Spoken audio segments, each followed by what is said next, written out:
আচ্ছা wait wait wait, কে নাকি bridal shoot করেছে? আচ্ছা এটা হইলো বলেন, হইলো। এই আপানা বলে সে জীবনেও ব্রাইডাল শুট করবে না, কারণ তার জামাই চাই না সে আগানে বাগানে যাইয়া ব্রাইডাল শুট করুক। আমি না করছি দেখে নিয়া গত 2 বছর 3 বছর ও ব্রাইডাল শুট করে নাই, এখন আমি পারমিশন দিছি, দ্যাটস ওয়াই ও ব্রাইডাল শুট করতেছে। এই কারণে না কত কথা শোনাইলো যারা ব্রাইডাল শুট করে।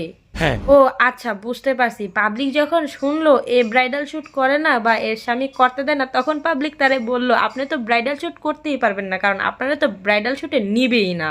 এইটা কি কোনো কথা? এই কারণে তা প্রমাণ করার জন্য আয়শা ব্রাইডাল শুট করছে। এইটাও দেখি পাবলিকের সমস্যা, এখন আবার বলতেছে ব্রাইডাল শুট বলে জীবনেও করবি না। এগুলা শুই না তো তিশার জামের মাথায় গরম হয়ে গেছে, একেবারে ধুইয়া দিল। দেখেন আপনারা, দ্যাটস ওয়াই ও ব্রাইডাল শুট করতেছে। তাতে তোর বাপেরটা জলে কে? তোর বাপের না, তোর বাপের কোন নিচে উপরে কোন জায়গায় চলতেছে একটু কম আমারে বুঝা। আচ্ছা আমি বুঝতে পারতাছি না দিশার মায় কি খাইয়া দেয় কোনো কাম পায় না নাকি, মানে কি শুরু করছে নিজের ভালো ইমেজটারে খারাপ করার জন্য যত রকমের কারিকুলাম আছে সব সে করবে। সবচেয়ে হাস্যকর ব্যাপার হলো যাদেরকে অপছন্দ করেন তাদের ভিডিওতে আবার মিলিয়ন মিলিয়ন ভিউজ। আচ্ছা দিশার মার তো ভালোই ভিউ আসে, কিন্তু 2 দিন পর পর তার কেন ট্রেন্ডিং এ থাকা লাগবে? না মানে ভাই দিয়া ব্যবসা, রিয়ামণিকে নিয়ে ব্যবসা, এখন আবার দিশাকে নিয়ে ব্যবসা শুরু করছে। না বুঝলাম না রে বাবা, ট্রেন্ডিং এ থাকা এটা একটা নেশা হয়ে গেছে দিশার মার।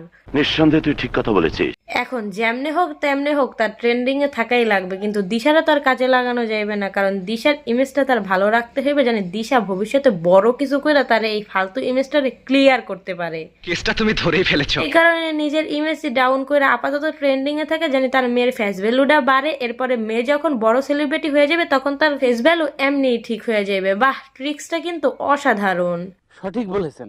তিশার এত সুন্দর ব্রাইডাল শুট এবং তার হাজবেন্ডের সাপোর্ট দেখা আমাদের আকিয়াপা নিচটা একেবারে জ্বলে গিয়েছে। সে নিজের বয়ফ্রেন্ডের ছবি আপলোড করে দিয়েছে। খালি বয়ফ্রেন্ডের ছবি আপলোড করে নেই, সে যে তার বেডরুমে শুয়ে আছে তার ছেলেকে নিয়ে তাও আপলোড করে দিয়েছে। বলি কি আপা, সে কি রাতের বেলাও আপনার ঘরে থাকে? মানে বুঝলাম নেই, আখির সোশ্যাল মিডিয়ায় থাকা কোনো পরিশ্রমই করতে হইল না তার, সে এখন একটা সাকসেসফুল ব্লগার এবং ইনফ্লুয়েন্সার।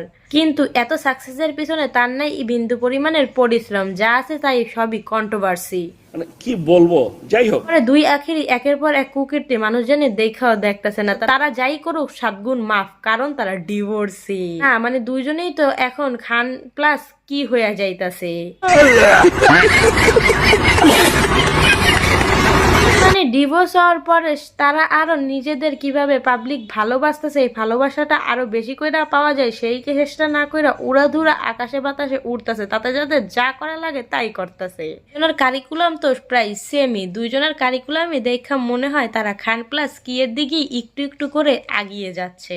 নিঃসন্দেহে তুই ঠিক কথা বলেছিস। এখন হয়তোবা আমার কথাগুলো আপনাদের ভালোই লাগবে না, কারণ ডিভোর্সি আপাদের প্রতি আপনাদের ইমোশনটা আমি বুঝতে পারি।